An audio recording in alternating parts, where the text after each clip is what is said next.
नमस्कार। मैं आपको समझा रहा हूं सल्तनत काल, और सल्तनत काल में आपको समझाया जा रहा है गुलाम वंश के बारे में। पिछले वीडियो में मैंने पूरी तरह आपको समझा दिया कि कुतुबुद्दीन ऐबक ने किस तरह से गुलाम वंश की स्थापना भारत में की।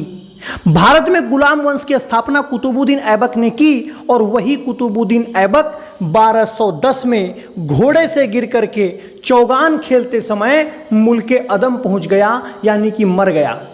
कुतुबुद्दीन ऐबक जब 1210 में मर गया तो कुतुबुद्दीन ऐबक के बाद कुतुबुद्दीन के उत्तराधिकारी उसके बेटे आराम शाह को बिठा दिया गया उसकी गद्दी पर। आराम शाह आराम से गद्दी पर बैठ गया, कुतुबुद्दीन की गद्दी पर बैठ गया, 1210 में बैठ गया। 1210 में यह गद्दी पर तो बैठा, लेकिन यह साबित हुआ बहुत अयोग्य शासक। इतना अयोग्य शासक यह साबित हुआ, इतना अयोग्य शासक साबित हुआ कि शक किया जाने लगा कि यह कुतुबुद्दीन ऐबक का बेटा है भी कि नहीं है। इतिहासकारों के बीच में यह मतभेद है कि यह आराम शाह कुतुबुद्दीन ऐबक का पुत्र है कि नहीं है। देखो मैंने यहां लिख दिया विवाद। इस बात पर विवाद है इतिहासकारों में, और इस पर आज तक शक किया जाता है कि यह कुतुबुद्दीन ऐबक का बेटा है कि नहीं है। और अयोग्य शासक था, मात्र 8 माह शासन किया हुआ था, और वहां पर अमीरों ने बुला दिया किसको? एक कुतुबुद्दीन ऐबक के दामाद को, यानी इल्तुतमिश को। इल्तुतमिश कुतुबुद्दीन ऐबक का दामाद था और उस समय बदायूं का गवर्नर था। बदायूं का गवर्नर था इल्तुतमिश। उसको अमीरों ने बुलाया, और इस इल्तुतमिश ने आराम शाह का काम तमाम कर दिया। इस इल्तुतमिश ने जब आराम शाह का काम तमाम कर दिया, यानी कि देखो ये कुतुबुद्दीन ऐबक का क्या है? दामाद है इल्तुतमिश, और आराम शाह कुतुबुद्दीन ऐबक का बेटा है, यानी कि ये इल्तुतमिश इस आराम शाह का जीजा है। और इस जीजा ने अपने साले साहब को सत्ता की लोलुपता में सत्ता प्राप्त करने के लिए मौत के घाट उतार दिया। ध्यान से देखिए इस इल्तुतमिश को। यही है वो शख्स, यही है वो जीजा। तुम अपने जीजा पे मत शक करना, तुम्हारे जीजा ऐसे नहीं होंगे। ये जीजा बड़ा जालिम निकला, और इस जालिम जीजा ने अपने साले साहब को निपटा दिया। निपटा करके बैठ गया गद्दी पर, और ये गद्दी पर बैठा कहां बैठा? दिल्ली में बैठा। कुतुबुद्दीन ऐबक लाहौर में बैठा था, लेकिन ये इल्तुतमिश 1210 में ये आराम शाह भी 1210 में बैठा, लेकिन 8 माह शासन करके मर गया, और इसकी जगह बैठ गया इसका जीजा, जिसका नाम था इल्तुतमिश। इल्तुतमिश बैठा, और ये इल्तुतमिश कौन था? ये इल्तुतमिश कुतुबुद्दीन ऐबक का गुलाम था, और साथ के साथ दामाद था। ये गुलाम था कुतुबुद्दीन ऐबक का। पिछले वीडियो में समझाया था आपको, ये गुलाम था। बाद में इसका टैलेंट जब देखा कुतुबुद्दीन ऐबक ने, तो इसको अपना दामाद बना लिया था। और इसीलिए चूंकि बात क्या थी कि ये इल्तुतमिश गुलाम का गुलाम था। क्यों गुलाम का गुलाम था? क्योंकि कुतुबुद्दीन ऐबक किसका गुलाम था? मोहम्मद गोरी का। कुतुबुद्दीन ऐबक गुलाम था मोहम्मद गोरी का, और इल्तुतमिश गुलाम है कुतुबुद्दीन का। यानी कि मोहम्मद गोरी, MG लिख दिया, मोहम्मद गोरी का गुलाम कौन? कुतुबुद्दीन ऐबक, KA लिख दिया। मोहम्मद गोरी का गुलाम कुतुबुद्दीन ऐबक, और कुतुबुद्दीन ऐबक का गुलाम इल्तुतमिश, I लिख दिया। तो ये देखो, इसका गुलाम ये, तो ये भी गुलाम हुआ जी। और इस गुलाम का गुलाम कौन? इल्तुतमिश। यानी कि इसको हम क्या कहते हैं? इल्तुतमिश को हम कहते हैं ये गुलाम का गुलाम है। क्वेश्चन पूछेगा किस शासक को दिल्ली सल्तनत के गुलाम का गुलाम कहा जाता है, तो आप कहेंगे इल्तुतमिश को। इस इल्तुतमिश ने लाहौर की जगह दिल्ली को राजधानी बनाया। कुतुबुद्दीन ऐबक लाहौर से राजधानी बना करके शासन कर रहा था, दिल्ली पे कोई नहीं आया था। यह पहला ऐसा आदमी था जिसने राजधानी कहां बनाई? दिल्ली बनाई। इसीलिए दिल्ली का महत्व बढ़ गया और तब से अब तक, इसके बाद से इल्तुतमिश के बाद जितने भी दिल्ली पर शासक आएंगे सब कहां बैठेंगे? दिल्ली पर बैठेंगे। और आज भी प्रधानमंत्री झंडा फहराने जाते हैं तो कहां फहराते हैं? दिल्ली पर फहराते हैं। ये दिल्ली पर यही इसी शख्स ने, ध्यान से पहचान लो ये चेहरा, इसी शख्स ने लाहौर की जगह दिल्ली को राजधानी बनाया था। और इसके बाद जो भी शासक आएगा वो दिल्ली की ही गद्दी पर बैठेगा। तो आपसे क्वेश्चन पूछेगा कि पहली बार दिल्ली को राजधानी किसने बनाया? तो आप कहेंगे इल्तुतमिश ने बनाया।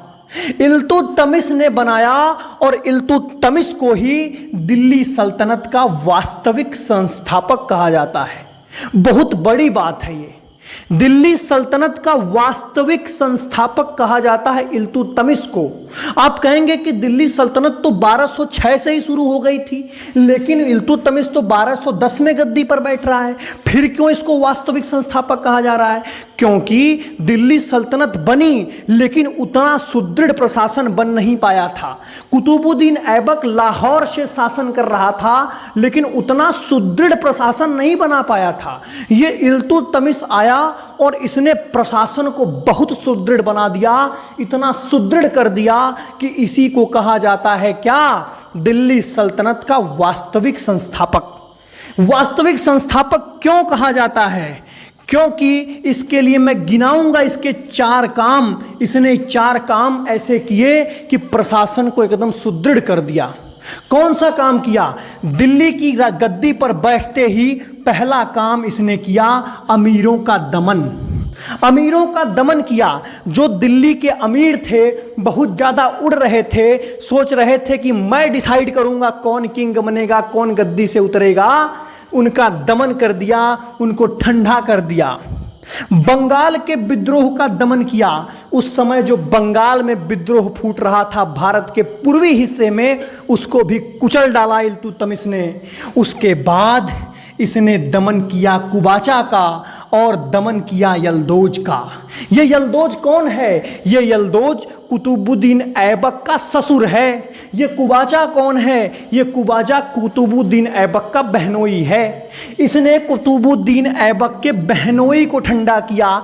इसने कुतुबुद्दीन ऐबक के ससुर को ठंडा किया ताकि ये कुतुबुद्दीन ऐबक की गद्दी का दावा न करें, इसको गद्दी से उतारने की कोशिश न करें। इसीलिए इसने इन चारों लोगों का दमन किया और दमन करने के बाद दिल्ली में बनाया 40 अमीरों का एक संगठन। 40 अमीरों का एक संगठन बनाया। उसमें अपने सारे परिचय के लोग, अपने तरह के, अपने मनमाफिक काम करने वाले 40 लोगों का संगठन बनाया, जिसको कहा जाता है तुर्काने चिहलगान और इसी को कहा जाता है दल चालीसा। 40 लोगों का समूह है, 40 अमीरों का ग्रुप है, उसी को कहते हैं तुर्काने चिहलगान, उसी को कहते हैं दल चालीसा। है एक ही, है 40 लोगों का समूह ही। कोई कहे तुर्काने चिहलगान, कोई कहे दल चालीसा। तो बोलेंगे क्या है ये दल चालीसा? कहेंगे कुछ नहीं, 40 अमीरों का ग्रुप है, 40 अमीरों का संगठन है। ये पूछे किसने बनाया दल चालीसा? तो आप कहेंगे इल्तुतमिश ने बनाया। और इल्तुतमिश ने बनाया और ये सब करने के बाद, इतने लोगों का दमन करने के बाद, 40 अमीरों का संगठन बना करके इसने दिल्ली पर स्थापित किया एक मजबूत प्रशासन। एक मजबूत प्रशासन दिल्ली पर स्थापित किया। इसीलिए इसको कहा जाता है दिल्ली सल्तनत का वास्तविक संस्थापक।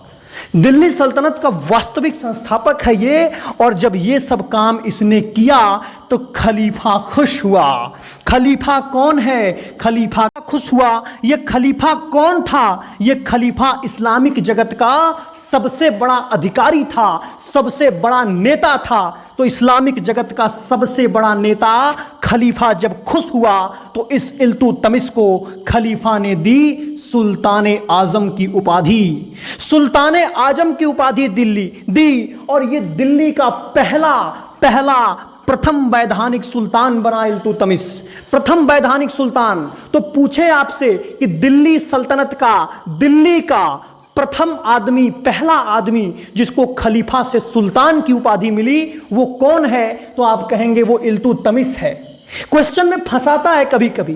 क्वेश्चन में यह कहता है कि ये बताओ पहला आदमी कौन था जिसको सुल्तान की उपाधि मिली? तो आप कहेंगे पहला आदमी तो था महमूद गजनवी जिसको सुल्तान की उपाधि मिली। लेकिन जब स्पेसिफाई करके पूछे, जब स्पेसिफाई करे कि दिल्ली सल्तनत का या दिल्ली का पहला आदमी कौन है जिसको सुल्तान की उपाधि मिली, जब तक सल्तनत काल का नाम न ले, जब तक दिल्ली का नाम न ले, जब तक गुलाम वंश का नाम न ले, सिर्फ और सिर्फ यही पूछे कि पहला आदमी बताओ जिसको सुल्तान की उपाधि मिली, तो कहोगे महमूद गजनवी। लेकिन जब यह कहे कि दिल्ली का या दिल्ली सल्तनत का या कहे गुलाम वंश का पहला आदमी कौन जिसको सुल्तान की उपाधि मिली, सुल्तान आजम की उपाधि मिली, खलीफा से मिली, तो वो कौन था? वो कौन था? इल्तुतमिश था।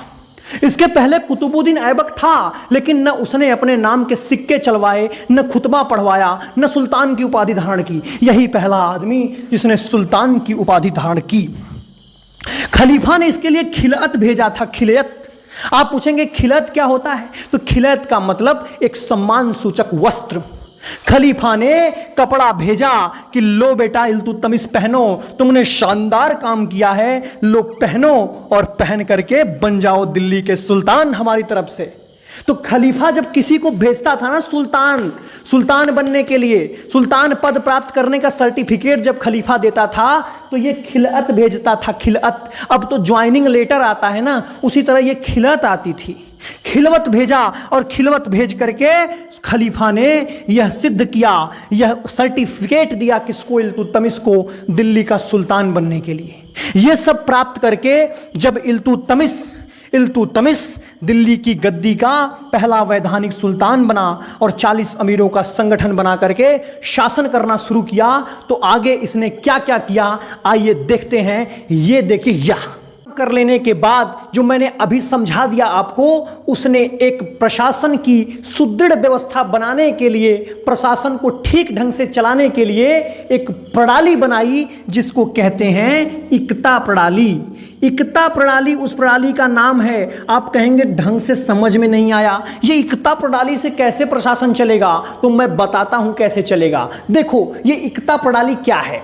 ये इक्ता प्रणाली जस्ट इतनी सी चीज है, जैसे आज आप देखते हैं दरोगा जी नियुक्त होते हैं, लेखपाल साहब नियुक्त होते हैं, ग्राम प्रधान नियुक्त होते हैं। दरोगा जी को बोला जाता है कि आपका थाना ये है, आपका थाना ये है, इस थाने के अंदर ही आपको जो करना हो वो करिए। प्रधान जी को कहा जाता है आपका गांव ये है, इस गांव के बाहर आपको नहीं जाना है, इसी में सब कुछ निपटाना है। जैसे लेखपाल साहब को कहा जाता है कि लेखपाल साहब ये गांव है, उसी तरह से इसने इक्ता शुरू किया। इक्ता, अपने पूरे साम्राज्य को इसने क्या किया? इसने छोटे छोटे इक्ताओं में बांट दिया। इसने कहा कि मैं अकेला हर जगह शासन नहीं करूंगा, छोटा छोटा इक्ता बना दे रहा हूं। और इक्ता बना करके एक बनाया इक्ता पे एक इक्तेदार नियुक्त कर दिया। तो जैसे थाना पे दरोगा जी नियुक्त होते हैं, वैसे एक इक्ता पे इक्तेदार नियुक्त हो गया। तो हर इक्ता बना करके इक्तेदार नियुक्त कर दिया। छोटे छोटे इलाके, छोटा छोटा उसको बोला ये इक्ता है, इक्ता, और इस इक्ते पर शासन करने वाला होगा इक्तेदार। तो इक्ता प्रणाली पूछेगा किसने चलाई? बहुत इंपॉर्टेंट है इक्ता प्रणाली, इसीलिए मिटा रहा हूं इक्ता प्रणाली को। देखो ऐसे मिटा दिया, और इक्ता प्रणाली को मिटा दिया। तुमको दिमाग में बैठाना है क्या कि छोटे छोटे प्रशासन, इसीलिए मिटाया कि याद रहे। मिटाता नहीं तो तुमको याद नहीं होता। तो छोटे छोटे लोकल लेवल पर इसने इक्ता नियुक्त किए और हर इक्ते का एक इक्तेदार नियुक्त किया। ठीक, समझ में आ गई बात? तो आइए आगे देखिए। एक क्वेश्चन जो पूछता है, जरा ध्यान से, एक क्वेश्चन इल्तुतमिश से पूछता है। एक क्वेश्चन पूछता है कि मंगोल नेता चंगेज खां का आक्रमण किस शासक के शासनकाल में हुआ था? तो देखो, इसी 1210 से 1236 के बीच में मंगोल नेता चंगेज खां का, मंगोल शासक, मैं नेता कह दे रहा हूं, शासक, मंगोल शासक चंगेज खां का इस उत्तर भारत के क्षेत्र में आक्रमण हुआ था। इस उत्तर भारत के क्षेत्र में चंगेज खां का आक्रमण हुआ था।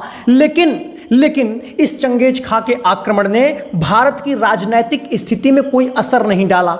तो इतिहास में उन्हीं युद्धों को पढ़ा जाता है, उन्हीं आक्रमणों को पढ़ाया जाता है जिसने राजनीति पर असर डाला।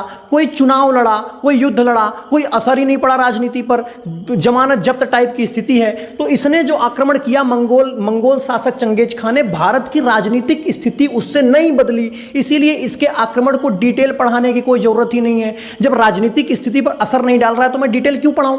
तो देखो, केवल एक पॉइंट याद रखना है कि मंगोल शासक चंगेज खां का आक्रमण दिल्ली सल्तनत के किस शासक के शासनकाल में हुआ था, तो आप नाम याद रखेंगे, नाम है इल्तुतमिश। इल्तुतमिश ने शासक बनने के बाद सिक्के चलवाए और सिक्के कैसे चलवाए, चांदी के और तांबे के। कुतुबुद्दीन ऐबक इससे पहले जो दिल्ली की गद्दी पर, लाहौर की गद्दी पर बैठा था, उसने सिक्के नहीं चलाए थे, लेकिन इसने सिक्के चलवाए। उसने खुतबा नहीं पढ़वाया था, उसने सुल्तान की उपाधि नहीं धारण की थी, लेकिन इल्तुतमिश ने धारण की। तो कुतुबुद्दीन ऐबक जो काम छोड़ गया था उसको पूरा किसने किया, वो पूरा किया इल्तुतमिश ने। इल्तुतमिश ने सिक्के चलवाए। इसके चांदी वाले सिक्के का नाम है टका और तांबे वाले सिक्के का नाम है जीतल।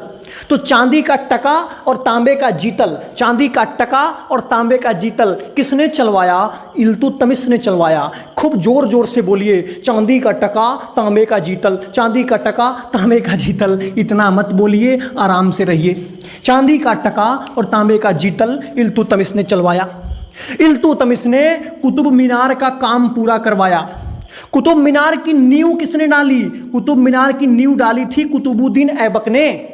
कुतुब मीनार की नींव डाली थी कुतुबुद्दीन ऐबक ने, लेकिन ऐबक तो बीच में ही 1210 में चौगान खेलते हुए निपट गया, मर गया। तो कुतुबुद्दीन ऐबक का वो काम अधूरा रह गया ना।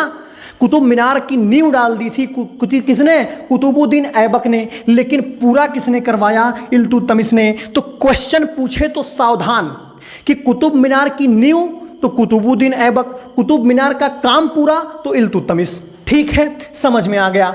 इस इल्तुतमिश के दरबार में एक इतिहासकार रहता था जिसका नाम था मिनहाज उस सिराज।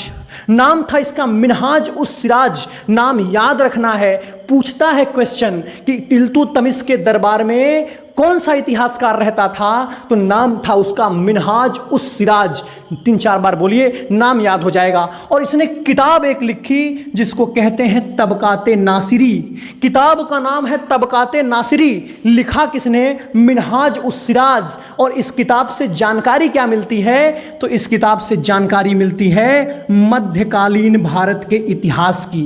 तो ये जो कहानियां मैं तुमको सुना रहा हूं ना, इल्तुतमिश की कहानी, कुतुबुद्दीन ऐबक की कहानी, तमाम शासकों की कहानियां, तो ये सब इन्हीं इतिहासकारों की किताबों में लिखा हुआ है। तो इनसे निकाल करके इतिहासकारों ने नई किताब लिख दी। तो नई किताब तमाम तरीके के मार्केट में आती हैं, तो उन्हीं किताबों को पढ़ पढ़ करके मैं आपको पढ़ाता हूं। समझ में आ गई बात। तो मध्यकालीन भारत के इतिहास की जानकारी मिलती है किससे, इसकी एक किताब से, तबकाते नासिरी। और ऐसे बहुत से इतिहासकार आप देखेंगे अभी मिलेंगे आपको जिन्होंने बहुत सारी किताबें लिखी। तो उन्हीं किताबों को पढ़ पढ़ के हम पढ़ा रहे हैं आपको। उन किताबों को नहीं पढ़ के, उन किताबों को पढ़ने वालों ने जो किताबें लिखी उस किताबों को पढ़ करके हम आपको पढ़ा रहे हैं। ठीक है, तो मिनहाज उस सिराज तबकाते नासिरी नाम की किताब। और ये इल्तुतमिश भाई साहब बेचारे 30 अप्रैल 1236 को वही काम हुआ, मृत्यु को प्राप्त हो गए, मर गए बेचारे 1236 में। देखो, राजा हैं तब भी मर रहे हैं, तो ऐसा मत सोचना मरना सबको है। ठीक, तो इल्तुतमिश 1210 में गद्दी पर बैठा, किसको मार करके, अपने साले आराम शाह को मार करके 1236 में मर गया। 30 अप्रैल का दिन था। तो 30 अप्रैल के दिन ये मर गया। कौन, इल्तुतमिश। ठीक, अब इल्तुतमिश के मरने के बाद दिल्ली में क्या गतिविधियां होती हैं, इसकी कहानी अगले वीडियो में। तब तक के लिए जय हिंद, जय भारत।